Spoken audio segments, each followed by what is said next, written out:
Hello, everyone, and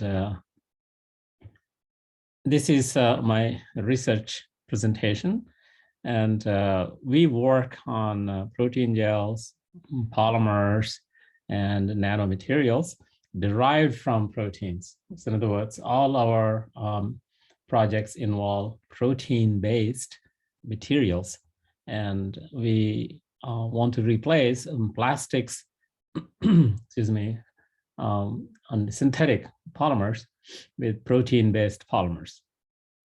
And why is that? Now, in the bottom, I want to quickly acknowledge that here is a workshop for 8th grade student.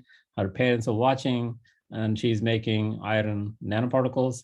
It's very, very easy to make from black tea.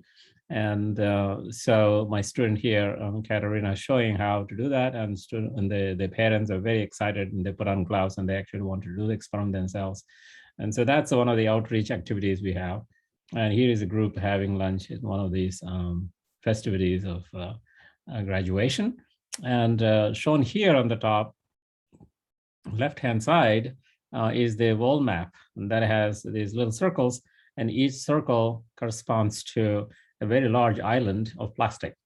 And this is man-made, of course, and this plastic synthetic polymers that contribute to the plastic, and that plastic contributes to these islands. And these islands put together about 250 million tons, approximately, and 5 of them on the world oceans. And these are estimated to survive for another 500 to 600 years. They're not going to go away anytime soon. And just to give an idea, this area occupied by these 5 islands is equivalent to that of state of Texas. And so a very large area is covered by this, and affecting the marine environment. And so animals and fish and birds and other organisms that live in water, etc. Not only that, they get released into the aquatic system, that goes into the fish, and that goes into the food chain, and that comes back to us. And so microplastics and nanoplastics have been detected in human sera. So this is a potential hazard. We don't know yet how these plastics are going to affect our health.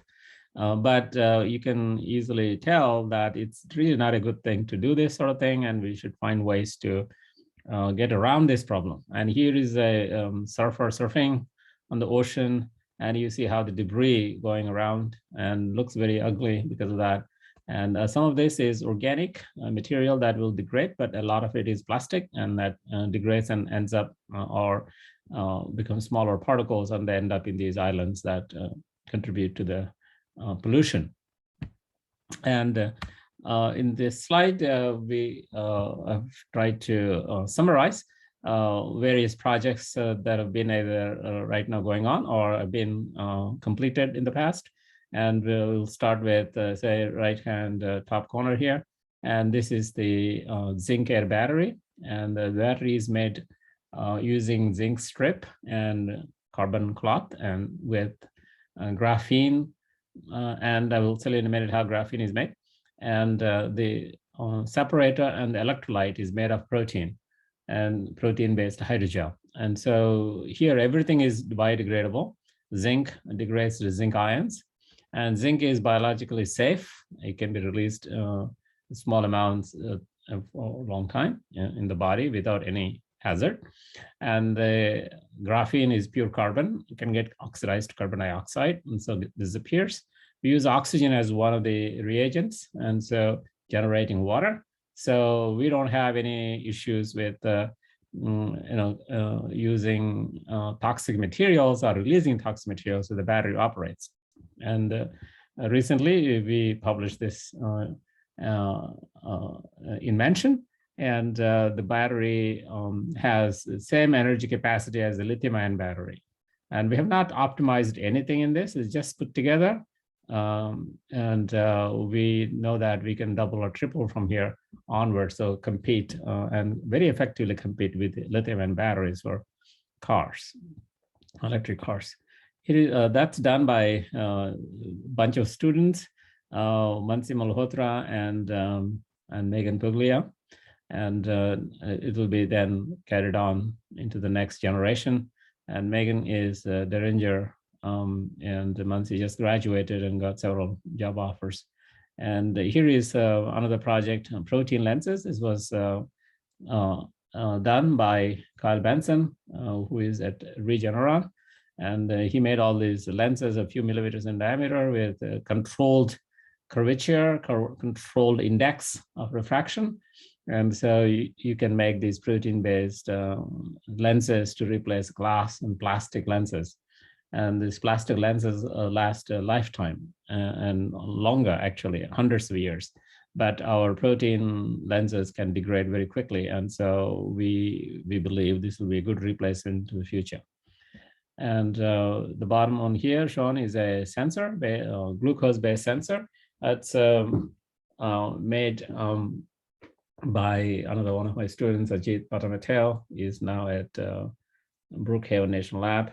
And what he did was to take a protein and then mix it with the glucose oxidase, which is an enzyme that can detect glucose, and then pour it into a regular printing paper and cross-link within the pores of the paper. And so that stabilizes the enzyme rather dramatically, and then this can be stored at room temperature, and when you write with the glucose ink, color is produced. And Ajit has shown that this kind of sensors can be used to detect glucose in the biological range and even higher.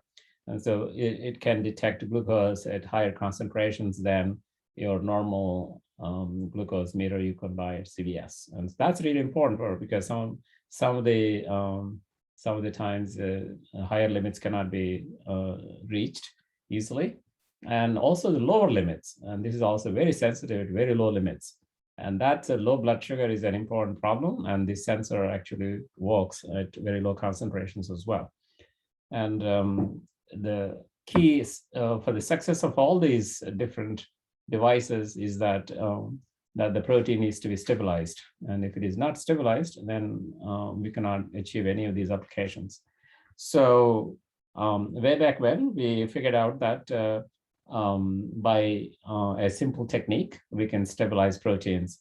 And this was our group innovation and discovery. No one has yet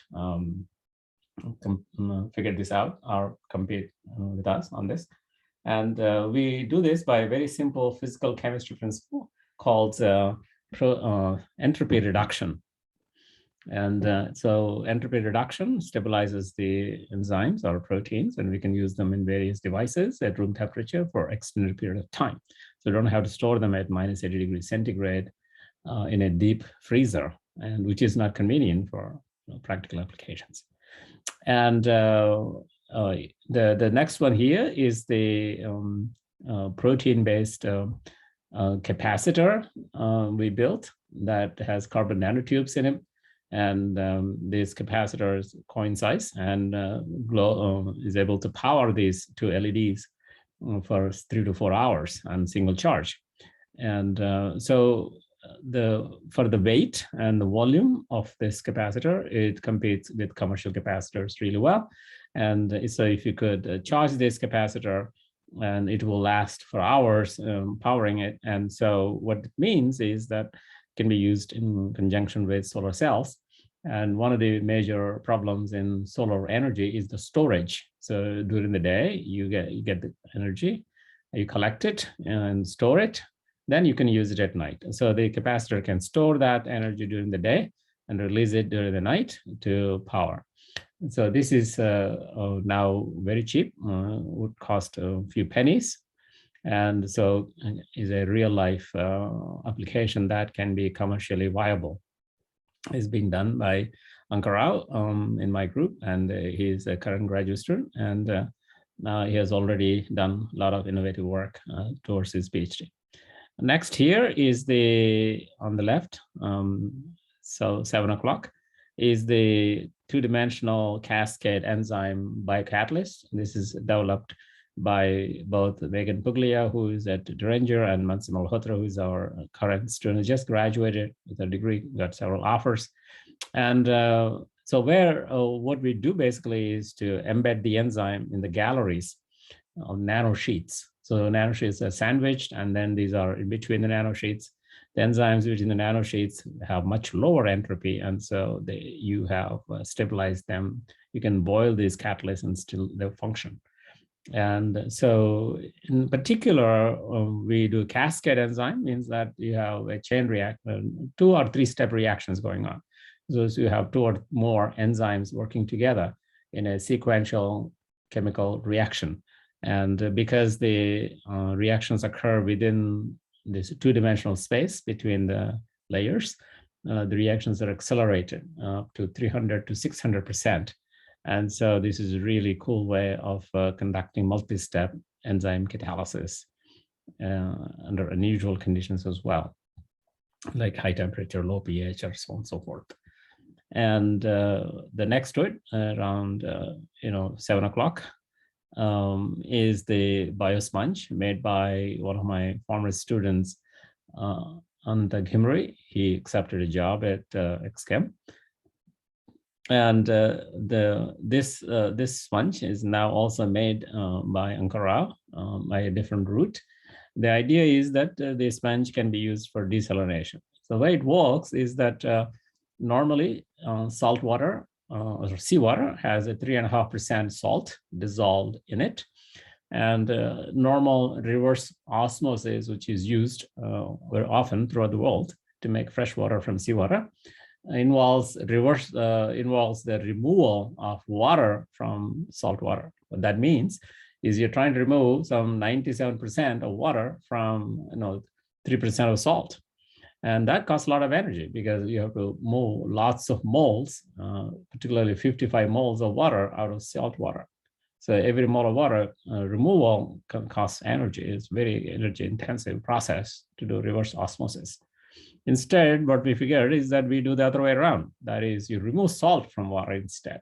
So roughly 3% of removing 3% of salts out of water is much easier in terms of energy. It costs less energy to remove the salt from water because you're moving a smaller mass out of it. And so what we do what's called forward osmosis. So the salt actually rushes out of salt water and into the sponge. And this is a trick, again, a physical chemistry trick applied here. And we controlling the environment around the protein, we can trick the sodium chloride to get out of water. And so once you compress the sponge, it becomes a tablet like that, and you drop it into water, it expands back up to this. And then as it expands, it pulls the water in. As it pulls the water in, it absorbs the sodium chloride. And when you squeeze it back, the expanded version, it releases fresh water. And so that's all it needs. It's very, very simple to remove sodium chloride from water, from salt water. And so that's still being developed by Ankara. And we hope to see commercialization of this in the next couple of years or so. Here is another project that is done by Jingwen Ding, and a former student, and she's now head of the chemistry department in a school in Maryland. And what she did was very innovative to attach diacids, long chain diacids, for example, like dodecanoate diacid, and to the amine groups of the protein on the surface. And then as we do that, you create an artificial micelle. And so what this does, micelle has, is a core of the protein. And then the long chain diacid sticks out into the water. And so you have acid groups on the outside, and then hydrocarbon interior wall. And then you have a core of protein. And the way she made this is very clever because the micelles have a single protein at the core. And it took a while to prove that these are single protein nanoparticles. And so these are highly charged, and you can change the charge negative to positive, et cetera. Now we are using these particles to deliver RNA and the DNA, and after suitable modification of this. And so this is being done by Ankara in collaboration with the pathobiology. We are also using these particles to deliver RNA into plant cells, and is in collaboration with the plant science group on UConn campus. And at 11 o'clock, we have 10 o'clock, we have nanoparticles larger than the single protein nanoparticles. Single protein nanoparticles about 10 nanometers. And these are about 30 to 70 nanometers, but you can control the size very, very precisely. So initially, the work was started by Inoka Deshapriya. She's at Beringer Ingelheim. And then it was picked up by Bobby Stromer, who is now assistant professor at Wayne State College in Nebraska. And what Bobby did was to build on Inoka's work and make different colored particles. They all fluoresce in this way, and especially white emitting particles. What that means is a single nanoparticle emits all three colors in the right proportions, so the color appears white. And this is a major breakthrough because the very first example in the world to demonstrate nanoparticles can emit white light. And this is of importance for imaging and building TV screens and constructing light emitting diodes that emit white light and so on. So it's a critical work that she has done.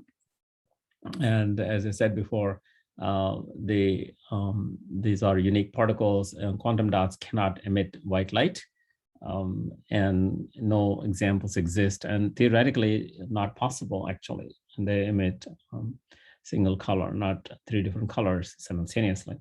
And so this is a major breakthrough. It's being used for imaging, and it's actually commercialized. You can buy them on the internet now, and available for research community to access. So for example, when you treat cells, these are cancer cells with the green emitting particles, you can see the green light coming off from these cells.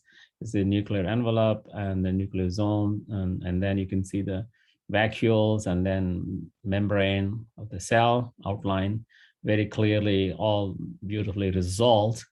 And so you can image. One advantage with the white emitting particles is that the color is sensitive to pH. And so when the cells were treated with white emitting particles, we could see different colors from different parts of the cell. So we could then assess what the local pH is within that. And that's extraordinary because it's very, very difficult to measure the pH inside a cell, in particular small areas, small volumes. And so this is one of those nano tools amazingly available to answer those questions. And at 11 o'clock, we have an example of a bio-based conductor. And this is metal-free electrical conductor. Its conductivity is similar to that of silver. It's made out of graphene, and the graphene made with the protein-based protein-induced graphene production from graphite. Graphite is very cheap, and the graphene is very expensive. And the protein we use also inexpensive. So the product we make at the end is also inexpensive. Here what we show is that a normal sheet of white paper coated with the graphene suspension, dried, conducts electrical current with a battery. You can see the LED glowing. And the conductivity is at 33,000 Siemens per meter. And so this is a illustration, and that you could actually use a non-metal based conductor. And we're now exploring the commercialization of this, and Mansi has shown that you can make 35 kilograms of the graphene per day in the lab. And we now found ways to make it very, very simple way and scale up very easily. So we're hoping this will be commercialized very soon. So these are the various projects going on, and you can ask how we are able to do all this. And so the next slide gives you an idea as to how we accomplish this. So we start with the protein, which is the center. And then let's say we treat it with a cyclic anhydride, 12 o'clock. You have the protein with the anhydride reacting with the amines, and they open up to give acid at the end. So we created new acid groups on the surface of the protein. So because of that, the proteins are very acidic. And so we can replace electrolytes in a battery with the protein-based electrolyte. So typically, for example, sulfuric acid is used in lead acid batteries. And these are now harmless proteins that can replace sulfuric acid in a battery. Similar way, as I mentioned before, nanoparticles being used for imaging, and they're made simply cross-link the protein with other protein molecules. And if I react the carboxyl groups instead of the amine groups with a amine, such as this, you can then build a polyamide. Polyamides are bulletproof materials, and so these are very tough, and they can find applications. Similarly, at 4 o'clock, you can see that we can functionalize the protein with a amine-based carbohydrate. So this way you can make high-energy glycoproteins. At 6 o'clock, we show what Jingwen has done. Embed or attach covalently a fatty acid or a diacid to the protein surface, and they make a lipoprotein. It's artificial lipoproteins and nanoparticles. And as I mentioned before, and at 5 o'clock, we have graphene conducting material. And at 9 o'clock, I'm showing you the conducting proteins. These are a brand new project where we're attaching a olefin, water-soluble olefin, to the protein to produce conducting materials. These conduct both electrons and protons, so which is really unique for battery applications. And at 11 o'clock, we have a biocatalyst that is an enzyme wrapped with a polymer. It's a synthetic polymer, polyacrylic acid. And what we found is that the enzyme becomes very stable. And so again, the entropy reduction is applied here, principle. And so you can boil these guys in water and they still work in the boiling condition, water boiling conditions. And so, you can carry out the catalysis at high temperatures, which is really important for a variety of applications. So those are the various projects that are going on, and this is the basic chemistry that drives that.